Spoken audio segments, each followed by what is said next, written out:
গেল ২৮ সেপ্টেম্বর সন্ধ্যায় রাজধানীর গুলশানে ইতালীয় নাগরিক তাবেলা সিজারকে গুলি করে হত্যা করে দুর্বৃত্তরা। হত্যাকাণ্ডের সাথে জড়িত কাউকে এখন পর্যন্ত গ্রেপ্তার করতে না পারলেও তদন্তে প্রণিধানযোগ্য অগ্রগতি হয়েছে বলে জানান ঢাকা মহানগর পুলিশ কমিশনার আসাদুজ্জামান মিয়া।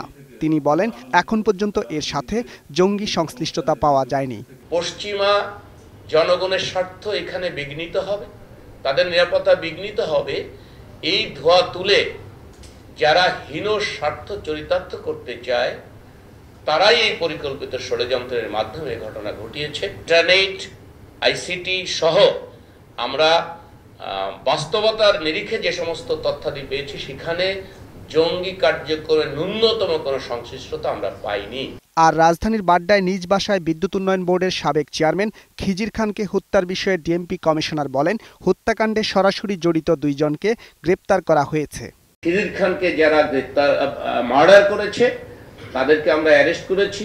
এই খুনের সাথে কারা জড়িত ছিল সমস্ত চিত্র এবং প্রমাণ আমাদের হাতে আছে। বাকিদের ধরার জন্য আমাদের অভিযান অব্যাহত রয়েছে।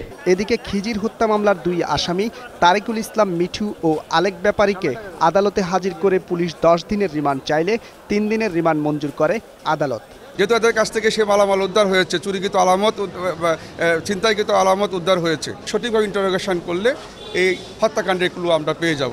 এর আগে এক সংবাদ সম্মেলনে মহানগর গোয়েন্দা পুলিশের মুখপাত্র মনিরুল ইসলাম জানান, মতাদর্শ ও অর্থনৈতিক কারণে খিজির খানকে হত্যা করা হয়েছে।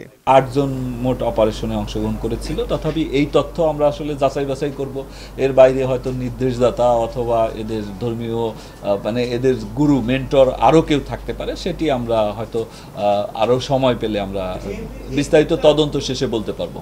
শিগগিরই এ 2টি হত্যাকাণ্ডে দৃশ্যমান অগ্রগতি দেখা যাবে বলেও জানান গোয়েন্দা পুলিশের এই শীর্ষ কর্মকর্তা। ধন্যবাদ সবাইকে। রাকিব হাসান, একুশে টেলিভিশন, ঢাকা।